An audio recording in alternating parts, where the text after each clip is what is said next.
¿Ya me escuchan? Sí, te escuchamos. Bueno, pues yo no escuché nada de lo anterior, estoy como a ciegas, pero bueno, primero que nada, muchísimas gracias por la invitación a participar en el coloquio. Muchísimas gracias a Jorge Reynoso, el director, por supuesto a Beatriz Garduño y a Luis Gómez Mata y a todo el equipo técnico del museo. De verdad, muchas gracias por todo este tiempo y por haberme invitado. Y pues también aprovecho para mandar un saludo a los otros ponentes y a todas las personas que están en el coloquio y que yo no veo ni oigo ni nada, pero espero que ustedes. Bueno, continúo. Platicando sobre los posibles contenidos de lo que platicaría hoy y sabiendo que María Elena Altamirano se encargará de esbozar una biografía completa del pintor, pensé que sería interesante enfocarme en un momento muy acotado en el tiempo y en un paisaje en particular. No es la primera vez que estudio esa obra, pero en esta ocasión quiero hacer énfasis en el contenido, en el contexto en el que fue creada, porque se trata, desde mi punto de vista, de uno de los momentos más interesantes y originales de nuestra historia cultural, en la que además Landesio tuvo un papel protagónico. Perdón, sí me escuchan, ¿verdad? ¿Todo bien? Sí, todo bien. Bueno. Yo ya hice una prueba de la presentación y me pasé bastante, como 40 minutos. Entonces iba a leerla toda, pero me voy a pasar rápido unas partes y les voy a leer otras y espero que logre tener los 25 minutos más o menos. Bueno, entonces voy a empezar. Se llama La mano poderosa de Landesio, los orígenes del mexicanismo en la pintura de paisaje. El Landesio, como todos sabes, llegó a México para enseñar pintura de paisaje en la Academia de San Carlos en 1855. Y fue un gran maestro en la academia. Ahora me estoy saltando mucho de lo que tenía escrito. Y tristemente, la historiografía de México, con algunas excepciones, se ha centrado exclusivamente en el aspecto de Landesio como pintor como profesor de la academia, y se ha olvidado de que también durante todo el tiempo que estuvo en México, Sí, perdón. No, perdón que te interrumpa. Tenemos un tema con la forma en que se está proyectando. Vamos a proyectar tu presentación de manera directa desde la computadora. ¿Puedes dejar de compartir, Alberto, por favor? O sea, ¿lo van a hacer ustedes? Sí. Bueno, ¿ahí quedó? Sí, vamos a tener tu audio, pero por favor vamos indicando cambio de diapositiva. Bueno, pero déjenme igual ver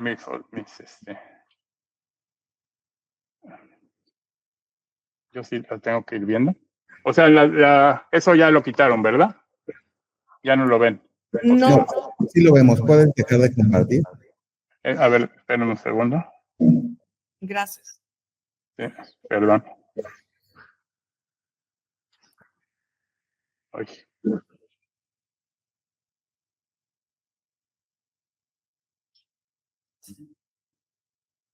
Pues más bien me voy a salir, ¿no?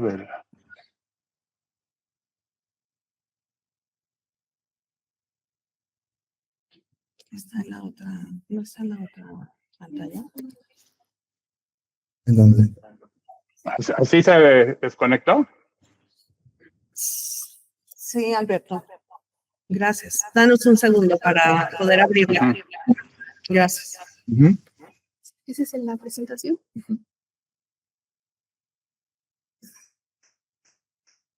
¿Y quieren que les vaya diciendo que? Claro. Exacto. Sí, por favor, si nos vas. Pero a ver si la puedo, no sé si la puedo ver. Todavía vemos su presentación. Deja de compartir, Alberto, por favor. Sí, ya, de hecho me salí del wifi y todo. O sea, no. Sigue apareciendo en la pantalla. Es que no sigues apareciendo en la pantalla. A ver, danos un segundo. Listo.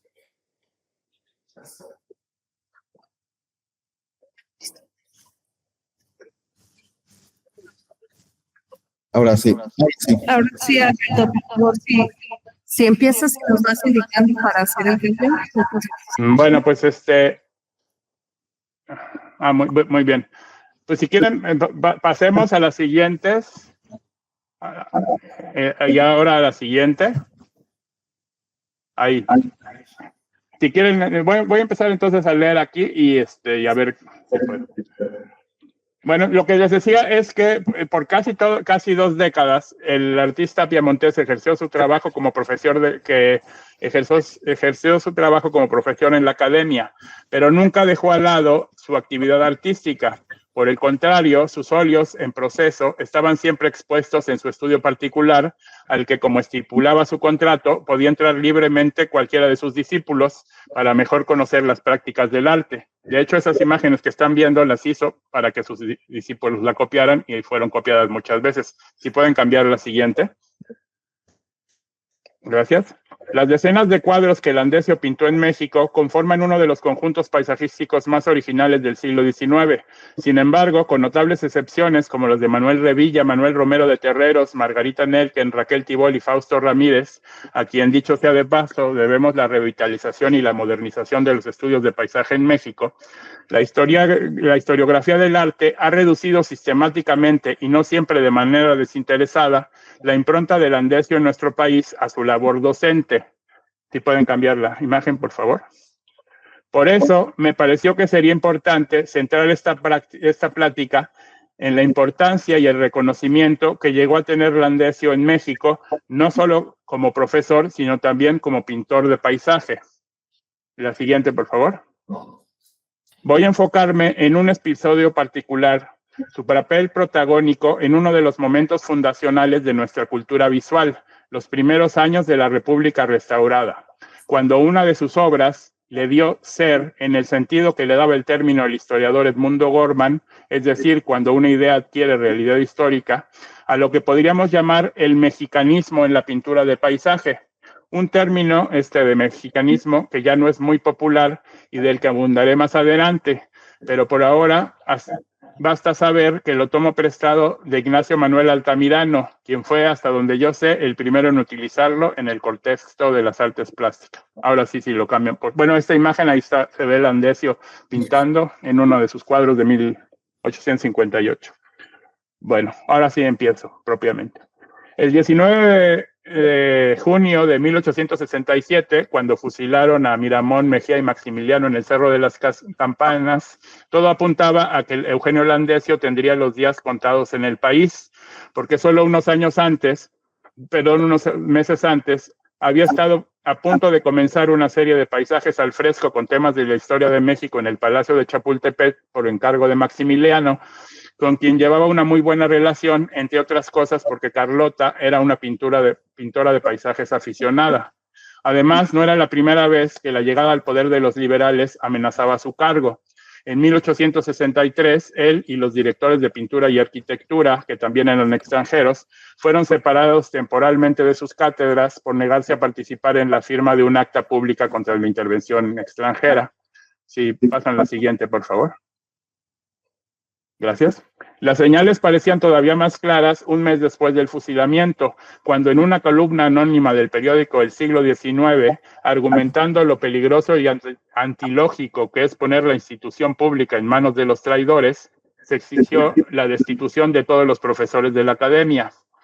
Y ante lo aparentemente ineluctable de la situación, Landesio lo que hizo fue reunir el poco dinero que le quedaba, porque había perdido una buena parte de sus ahorros en la estafa financiera de los bonos Hecker, y con ese dinero apartó una parte para pagarse una excursión al Popocatépetl y a las grutas de Cacahuamilpa, y utilizó el resto para imprimir en forma de libro, si quieren ya pasen a la siguiente, por favor, el contenido de los artículos periodísticos que había publicado en un periódico, El Mexicano, para que en sus palabras quedara constancia entre los mexicanos de los más de 3 lustros que enseñó, en sus palabras, no solo de palabras, sino de hecho y con entereza. Si pasen, si quieren, bueno, sí, ahí está bien. Pero no solo los profesores extranjeros de la academia pero no solo a los profesores extranjeros de la academia les sorprendió el final del Segundo Imperio del lado de los perdedores. También a muchos escritores y científicos mexicanos que fueron encarcelados por haber tenido puestos en el gobierno anterior. Incluso Guillermo Prieto, que se había distanciado de Juárez en 1865 cuando faltó a su obligación de ceder el poder ejecutivo al presidente de la Suprema Corte, tuvo que mantenerse en el exilio en Texas.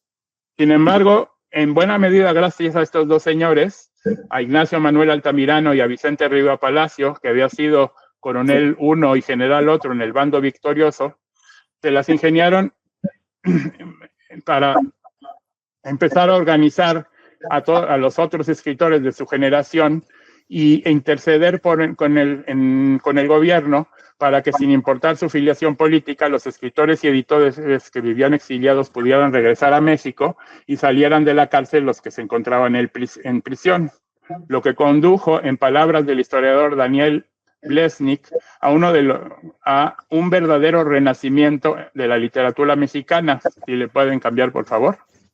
En alusión directa a la breve pero importantísima revista El Renacimiento, que Ignacio Manuel Altamirano empezó a editar a principios de 1869, el año en que su influencia se extendió también a las ciencias y a las artes plásticas.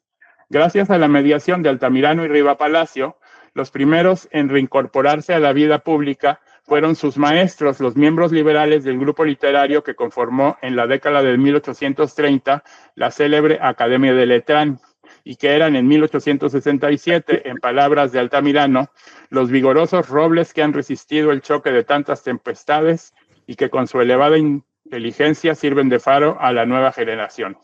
Curiosamente, prácticamente todos se habían ido distanciando del juarismo, abiertamente, como en el caso de Guillermo Prieto, Manuel Paino, Ignacio Ramírez o Manuel Orozco Iberra, o simplemente manteniéndose al margen de los acontecimientos políticos, como hizo el poeta Ramón Isaac Alcaraz, un personaje injustamente olvidado, tan inolvidado como Landesio, pero que a partir de este momento se va a convertir en uno de los protagonistas de esta ponencia, porque en septiembre de 1867 fue nombrado nuevo director de la Academia de San Carlos. Y le pasan a la siguiente, por favor.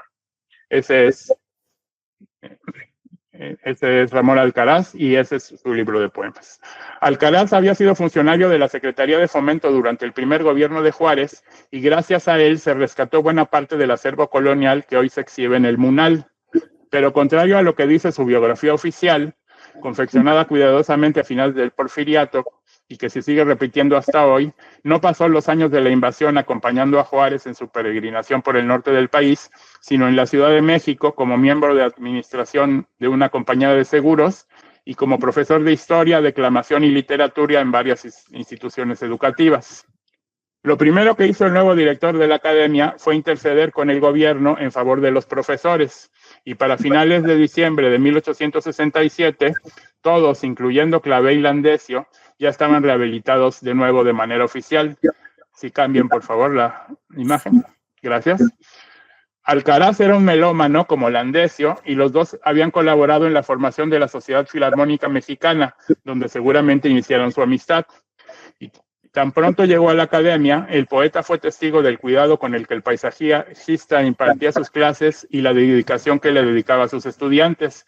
Y en 1868, cuando Luis Coto, el alumno de Landesio, que se había quedado con su clase cuando a Landesio lo expulsaron unos meses por no querer firmar la carta de repudio a la intervención, este alumno, Luis Coto, volvió a impugnar la restitución de su maestro y exigió que se le restituyera a él el puesto.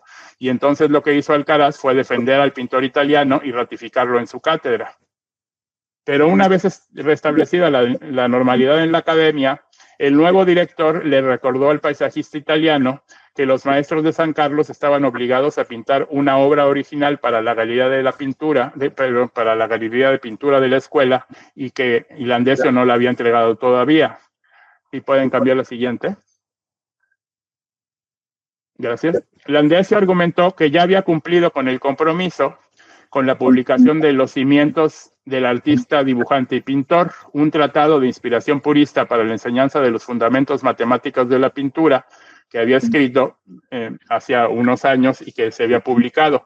Pero Alcaraz no estuvo de acuerdo y lo obligó amablemente a cumplir con su obligación. Si quieren la siguiente, por favor. En los siguientes meses, mientras Landesio hacía realidad su sueño de subir al Popocatépetl y explorar las grutas de Cacahuamilpa, y iba elaborando lentamente el paisaje que cedería a la academia, el gobierno fue rehabilitando a los demás miembros de la Academia de Letrán. Guillermo Prieto e Ignacio Ramírez regresaron a la Ciudad de México y Manuel Paino y Manuel Orozco Iberra salieron de prisión. Todos se incorporaron al cuerpo docente de la Escuela Nacional Preparatoria, donde ya daba clases Ramón Alcaraz, y desde ahí se propusieron dejar otra vez su impronta en la vida cultural de la restaurada República. Sí, la siguiente, por favor. Como parte de su estrategia, algo que ha estudiado a profundidad Fausto Ramírez, en enero del año siguiente, es decir, de 1869,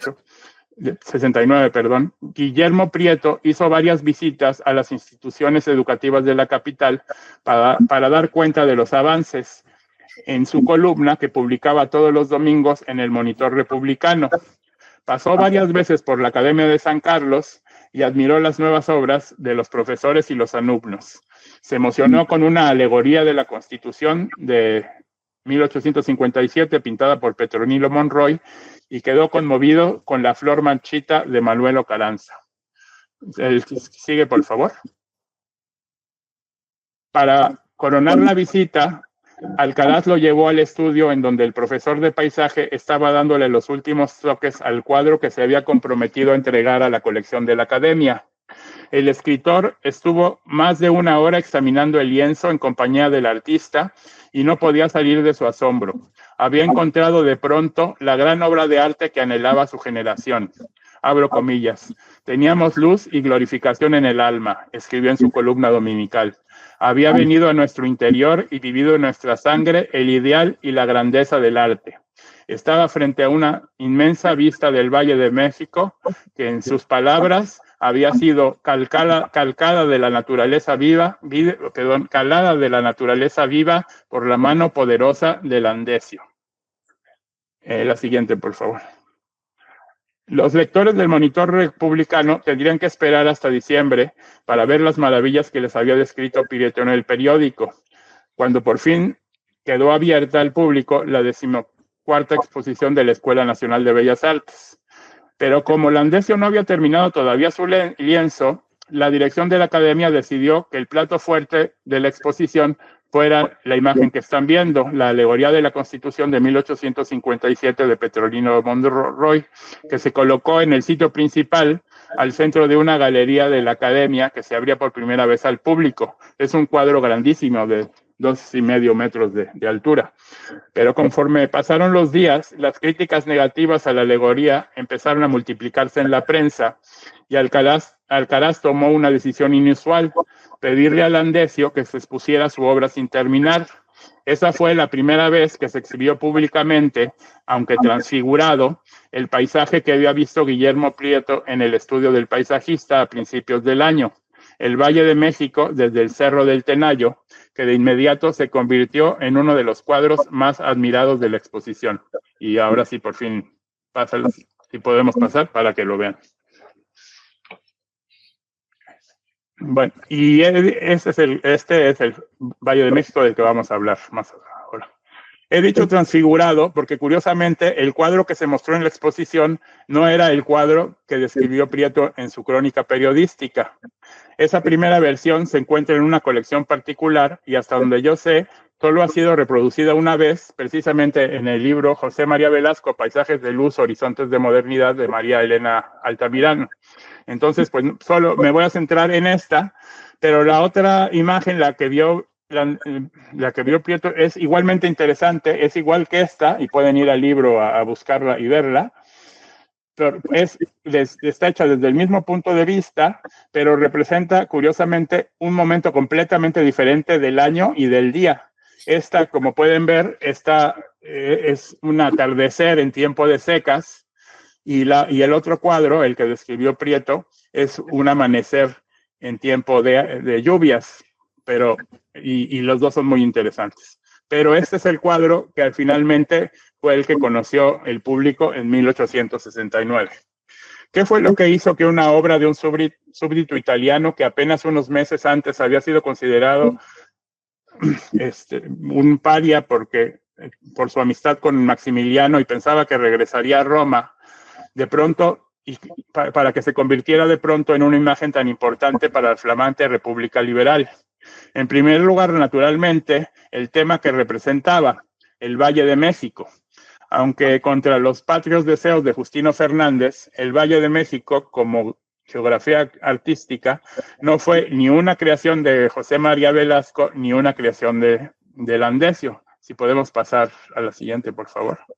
De hecho, si nos limitamos a lo que Fernández llamaba la historia del arte del mundo moderno, el interés por el Valle de México como motivo paisajístico es cuando menos tan antiguo como el primer paisajista con formación académica que lo tuvo enfrente, Ferdinando Brambilla, formado en la Academia de Brera, que lo pintó cuando llegó a la Nueva España para incorporarse a la expedición de Malespina a finales del siglo XVIII. Desde ese momento, decenas de pintores formados en la Ciudad de México, como el alumno de la Academia Pedro Calvo, del que están viendo el cuadro, y si lo pasamos al siguiente, por favor. O en Europa, como Tomás Egerton o Johann Moritz Rugendas, nos dejaron durante la primera mitad del siglo XIX sus propias versiones del Valle. Si podemos cambiar la siguiente, por favor. Gracias. Pero a mi entender, dos razones fundamentales hicieron que el paisaje del Landesio adquiriera tanta importancia durante los primeros años de la República restaurada. Por un lado, sus valores plásticos e iconográficos, que lo distinguen de todas las versiones del paisaje que se habían hecho hasta entonces, incluyendo las del propio Landesio, que ya había pintado varias veces el Valle de México, la última vez desde el Palacio de Chapultepec a solicitud de Maximiliano. Y por otro, la importancia simbólica que tenía el Valle de México para los liberales que habían luchado contra la invasión francesa y el imperio. Para apreciar la originalidad y elocuencia plástica del cuadro de Landesio, puede resultar útil compararlo con algunos paisajes del Valle de México realizados en la década de 1830. Pasamos al siguiente, por favor. El primero es esta litografía de Karl Nebel, un arquitecto y litógrafo alemán que vivió varios años en México y que en 1836 publicó en París un álbum con 50 litografías acompañadas con textos. En una de las litografías, que es esta que están viendo, representa precisamente el Valle de México, visto desde las lomas de Tacubaya, que era el lugar al que invariablemente iban los artistas viajeros que querían pintar el valle. Pero curiosamente, en el texto que acompaña la litografía del propio Nebel, él mismo reconoce que le había sido imposible capturar la majestuosidad del paisaje, porque desde su punto de vista, si incluía la Ciudad de México, tenía que dejar fuera, como lo hizo en la litografía que están viendo, necesariamente tenía que dejar fuera a los grandes volcanes, porque quedaban hacia la derecha de la imagen y no podían aparecer. Entonces el problema de las vistas generalmente que se hicieron desde Tacubaya es que no se veía la majestuosidad del paisaje porque no se veían los dos volcanes que marcan, digamos, que son la marca distintiva de nuestro paisaje, ¿no? El Popo y el Ixtla. Si pasamos al siguiente, por favor. Gracias. Otro paisajista viajero, Juan Moritz Rugendas, resolvió el problema trasladándose al lago de Texcoco, pero desde ese punto de vista, como pueden ver en este paisaje espléndido de Rugendas, aunque se aprecian los volcanes, no se aprecian las espectaculares dimensiones del valle, porque estando a nivel del lago, pues el valle se pierde en la perspectiva. El único que logró captar las dos cosas, es decir, los grandes volcanes y la inmensidad del valle, antes que Landesio, fue el pintor romano de origen catalán Carlos París, pero tomándose una pequeña licencia, inventar a su gusto la geografía. Cambiamos, por favor. Este es el cuadro de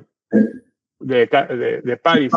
Este paisaje está firmado y fechado en 1836 y especifica que fue pintado directamente del natural. Es un cuadro muy bonito, pero cualquiera que haya estado en México se daría cuenta de que el cuadro combina los elementos identitarios del valle con extrema libertad, por decirlo menos. Los volcanes, por ejemplo, que se ven ahí inmensos e impresionantes, tendrían que medir el triple de lo que miden para que realmente desde el Valle de México se vieran de ese tamaño. Finalmente, si pasamos a la siguiente, por favor. Perdón, bueno, quedémonos en la anterior, perdón.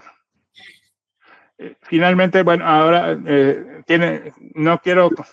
yo no quiero regresar a la otra diapositiva porque nos perderíamos, pero lo que hizo, y ya lo volveremos a ver ahora, pero lo que hizo Landesio para resolver el problema fue elegir un punto de vista inédito que nadie había buscado desde el Cerro del Tenayo, que forma parte de la Sierra de Guadalupe al noreste del valle. Desde ese punto de vista, escribió el paisajista cuando describió su cuadro en 1871, se descubre la Ciudad de México con sus inmediaciones y la parte del valle comprendida desde... muchas gracias. Y la parte del valle comprendida desde la Ciudad de México, del pueblo de San Bartolo Tenayo y la vía de Guadalupe hasta la cordillera, y los dos nevados, el Ixtlaxíhuatl y el Popocatépetl y el Ajusco. O sea, este punto de vista resultó que permitía ver en su extensión espléndida el Valle de México como era en el siglo XIX, y al mismo tiempo que los dos grandes volcanes quedaran en una posición privilegiada de la composición. Durante la década siguiente, como seguramente ya lo han pensado, José María Velázquez siguió los pasos de su maestro y desde diversos puntos de vista de la Sierra de Guadalupe realizó los célebres cuadros del Valle de México que lo han hecho famoso y que ahora están en Inglaterra, ¿no? Algunos de ellos. Si regresamos, por favor, a la siguiente. Ahí, perfecto, gracias. Muy bien. Otra cosa importante que vale la pena comparar del cuadro de Landesio con el de Carlos París es lo que Landesio llamaba el episodio. Landesio llamaba el episodio a todo lo que sucedía en el cuadro. Tenía una teoría muy, muy desarrollada de cómo era un cuadro de paisaje, muy interesante y a mi juicio muy original. Y una de las cosas que le importaban mucho era precisamente el episodio, o sea, qué era lo que pasaba. Entonces, es muy interesante comparar el episodio en ese cuadro de Carlos París, que si se fijan en los personajes, conforman como un muestrario de tipos y costumbres mexicanas, que incluso ya para entonces, los años 30 del siglo XIX, ya ofrecían una visión de México repetitiva y estereotipada. Si se fijan, ahí están la pelea de gallos y el pulque y los vestidos así y demás, ¿no? En cambio, si pasamos a la siguiente, por favor, es muy interesante contrastarlo con el tratamiento del Landesio, del episodio. Como hacía en todos sus paisajes, muestra a sus personajes con mucha dignidad y perfectamente integrados a la localidad representada. Él mismo describió el episodio de esta manera. El episodio representa un descanso de indígenas, en el cual una madre presenta a su hijo de pecho a la hermanita, quien le abraza y besa con amor. Y algo que es muy bonito es comparar este cuadro con el otro que había hecho, que ocurre en otro momento, como les había dicho, en otro momento completamente del año. Y es muy interesante porque a mí me parece que es la misma familia que está en los dos cuadros, aunque podría no serlo, pero puede ser que sí. Y en la otra es muy interesante porque están todos trabajando, a diferencia de que están en un momento de descanso. En el otro cuadro están, por ejemplo, cortando nopales y tunas. Bueno, no lo ven, es el cuadro que está en el libro de María Elena. Pero se los platico. Están cortando tunas y se ven haciendo otro tipo de trabajos. Es de llamar, ahora sí pasemos a la siguiente, por favor. Gracias. Es de llamar la atención el conocimiento que hoy podríamos llamar etnobiológico que había adquirido Landesio de la ecología del valle. Por ejemplo, noten la forma en la que se entrelazan las pencas de maguey del maguey que está a la derecha de los personajes, que es esa entrelazo hasta arriba de las pencas, que corresponde a lo que hoy en Milpalta se conoce como coronar el maguey. un procedimiento para proteger que el cajete, es decir, el hoyo que queda después de quitar el quiote, durante el periodo en que se raspa para obtener el aguamiel, como se raspa y se obtiene el aguamiel durante varios días, se hace ese tejido con las pencas para proteger el interior. En esos pequeños detalles, en opinión de Ignacio Manuel Altamirano, que se estrenó como crítico de arte precisamente en las páginas del Renacimiento, precisamente en el momento en que apareció esta pintura, era donde se podía encontrar el mexicanismo en la pintura. Hoy el término mexicanismo ya no tiene mucho significado en las artes plásticas, pero tuvo dos momentos de esplendor. El segundo es el que recordamos más, cuando se utilizó en la década de 1920 y 1930 como si fuera una categoría filosófica en los debates en torno a lo que por ese entonces se llamaba el nacionalismo cultural, que ha estudiado, por ejemplo, muy bien Ricardo Pérez Montfort. Pero el mexicanismo de los liberales de la segunda mitad del siglo XIX era muy diferente. Cuando lo empezaron a utilizar en referencia a una pintura o a un texto literario, tenía un significado más ambiguo, más cerca del sentimiento que, por ejemplo, animó a Joaquín García y Casbalceta en 1875 a enviar 1,300 cédulas de mexicanismos a los miembros de la Real Academia Española para que las incluyeran en su diccionario, lo que por cierto no hicieron, o al sentimiento que indignaba a Ignacio Manuel Altamirano y que hizo patente nada menos que en una reseña de una gramática de lengua hebrea que publicó un filólogo jalisciense, Agustín Eduardo de Bazán, en 1867, y que les voy a leer a continuación. Este es el sentimiento, digamos, mexicanismo de Ignacio Manuel Altamirano. Dice así: antes de la intervención francesa, éramos en concepto de los europeos una nación semisalvaje, sin más conocimientos ni industria que el robo. Durante la invasión no fuimos ya ni nación, éramos unos pobres diablos, indignos del nombre de pueblo, bandidos y carne de cañón. Después de la valiente retirada de los invasores, vuelve a ser nación, pero una nación de incendiarios, ladrones y asesinos. Vinieron y se fueron. Nada dijeron a los europeos nuestros monumentos del estado de cultura de los mexicanos. Nos negaron y nos niegan las ciencias y las artes, como nos niegan y nos negaron la justicia y la razón. Cierro ya comillas. Es decir, los liberales empezaron a descubrir mexicanismo en las obras artísticas que a su juicio mostraban la riqueza del país, sus hechos históricos y sus costumbres únicas y distintas, pero que al mismo tiempo reafirmaban el derecho de los mexicanos a formar parte de la cultura universal. El cuadro de Landesio, que reproducía con toda fidelidad los detalles botánicos y geológicos y los vestigios arquitectónicos del valle, desde la pirámide de Tenayuca, que está al fondo a la derecha, hasta los campanarios de las iglesias de la ciudad, que individualizaban nuestra geografía y nuestra historia, fue la primera pintura de paisaje que adquirió para los liberales esa categoría, la categoría de una pintura mexicanista. Y por si fuera poco, el cuadro también les ofrecía a los liberales el recuerdo feliz de la conclusión de los años de intervención, porque el Valle de México fue para ellos, para la gente que luchó contra el imperio, la meta final de todas sus labores y de todo su trabajo.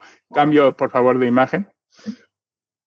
Y no hay mejor ejemplo de ese significado que tuvo para el Valle, para los liberales en armas, que el capítulo que le dedicó Vicente Riva Palacio en su novela autobiográfica Calvario y Tabor, que les recomiendo mucho leer porque es muy divertida, al momento en el que llegó a México con su ejército de chinacos, y comienza de esta manera: allí está México, dejad que hable mi corazón, México, el ensueño, la ilusión, la esperanza de los pobres chinacos, que sin pan y sin abrigo vagaban por los bosques, perseguidos y despreciados, delirando con la idea de plantar su estandarte sobre los palacios de Moctezuma y de Cortés. Cambiamos, por favor. Gracias. De hecho, es probable que Ramón Alcaraz haya tenido alguna influencia en la elección del tema, porque aunque hoy nadie lo recuerda y porque nadie se acuerda de ninguna de sus poesías, durante un tiempo su poema más célebre, que le valió incluso un estudio de Alfonso Reyes, fue precisamente el que se llama A la vista del Valle de México, que es un poema como de 50 hojas, que además, curiosamente, empieza en la víspera de una gran tempestad, como la que precisamente prefigura la espectacular nube que se cierne sobre la ciudad en el centro del cuadro del Andesio. Pasamos a la siguiente. Lo que les pido ahora es que miren el cielo, que miren las nubes. Las nubes, por cierto, jugaban un papel central en los paisajes del Andesio como elementos estructurales de la perspectiva aérea, que es un concepto que tiene su origen en los tratados de Leonardo y que hacía referencia a los elementos de una composición pictórica que contribuyen a producir sensación de profundidad en adición a la perspectiva geométrica. Landesio era un maestro en pintar nubes, que efectivamente heredó esa habilidad de una manera impresionante a Velasco. Y es muy interesante que recientemente un meteorólogo español, José Miguel Viñas, ha estado estudiando esta pintura, la de Landesio, y ha reconocido la riqueza semántica que tiene el celaje, que es como decía Landesio, como llamaba Landesio a las nubes. Les voy a leer lo que ha escrito el científico español. El cielo ocupa una porción importante del lienzo y está salpicado por una asombrosa variedad de nubes de todas las formas, tamaños y tonalidades. Domina la escena meteorológica un imponente cúmulo de gran desarrollo vertical, que es esa nube grandota que ven atrás, desde cuya oscura base se desprenden varias cortinas de precipitación. El color salmón del cielo del fondo, típico del atardecer, contrasta con el azul celeste entreverado por nubes de la parte superior. A la izquierda de la ciudad, sobre la llanura, Landesio pinta una tolvanera, que es ese remolino de polvo, un meteoro bastante común en zonas llanas y polvorientas. Así que, en suma, el cielo, los personajes, la posición del punto de vista y los elementos tanto humanos como naturales del paisaje eran una completa novedad que, por supuesto, impresionó de una manera que no se lo esperaban a todos los intelectuales liberales que la vieron en la exposición. Y ya estoy casi terminando. El Valle de México, desde el Cerro del Tenayo, hizo que Landesio, al menos durante la década de 1870, a Landesio se le considerara un paisajista mexicano, nuestro Landesio, como lo llamaba José María Roa Bárcena, porque había sido el primero que había sido capaz de convertir la contemplación de una pintura del Valle de México en un ejercicio de euforia patria. Como reconoció Justo Sierra en uno de sus autobiográficos cuentos románticos escritos alrededor de 1870, para ellos, el profundo sentimiento que producía la contemplación del Valle de México, y abro comillas, lo traducía mejor el pincel de Landesio que las palabras de un poeta. Pasamos a lo siguiente, por favor. Sin embargo, en 1873, pasamos a la siguiente también, por favor. Cuando Landesio se hizo este autorretrato, las buenas relaciones entre el profesor de paisaje de la academia y los intelectuales liberales terminaron abruptamente, y se le informó que sería separado de la academia por negarse esta vez a jurar protesta a las leyes de reforma.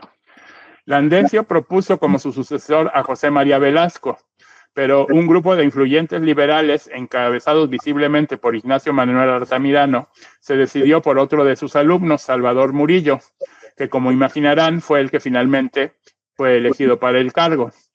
Landesio y Altamirano se enfrascaron en una feroz controversia en los periódicos, en la que tuvo incluso que mediar el embajador de Italia en México, en donde Altamirano, haciendo alusión a las tonalidades cálidas del Valle de México desde el Cerro del Tenayo, acuñó la frase a la que se reduciría por casi un siglo, con muy pocas excepciones, toda la reflexión crítica sobre la obra del paisajista, que por de veras que más de 100 años fue bastante poco estudiado y muy mal estudiado, hasta que Fausto Ramírez hizo un artículo fundamental estudiando el trabajo como teórico de arte del Andesio a finales del siglo pasado. Y lo que, bueno, la frase esta que dijo Altamirano, que se ha repetido hasta la saciedad, es la siguiente: nunca hemos visto el Valle de México como usted lo ha pintado, y si usted amanera un poquito, concluía en clara referencia a Velasco, ¿qué diríamos de los que lo imitan a usted? Pero pasamos a la siguiente, por favor. Pero tan hondo seguía siendo el efecto del Valle de México desde el Cerro del Tenayo en el círculo de literatos que rodeaban al cada vez más influyente y, por qué no decirlo, más inspirado crítico de arte de aquel momento, que en una fecha tan tardía como 1881, uno de los jóvenes seguidores de Altamirano, Jorge Jámequem y Mejía, escribió en el periódico La Libertad que prefería 100 veces los paisajes holandeses a los del Valle de México. Abro principio de la cita. Los de nuestro valle, tristes, monótonos, áridos, con el inevitable maguey y el inevitable Chapultepec y los inevitabilísimos volcanes, evoquen en mi mente el recuerdo del Andesio y, horror reference, el de su discípulo Velasco. A tal grado había mimetizado la intelectualidad liberal el paisaje del Valle de México a la persona de Eugenio Landesio, que para criticarlo, Jámequem estaba dispuesto a aceptar que lo que le parecía insoportable era el valle mismo. Ya, fin, gracias. Si quieren pasarlas.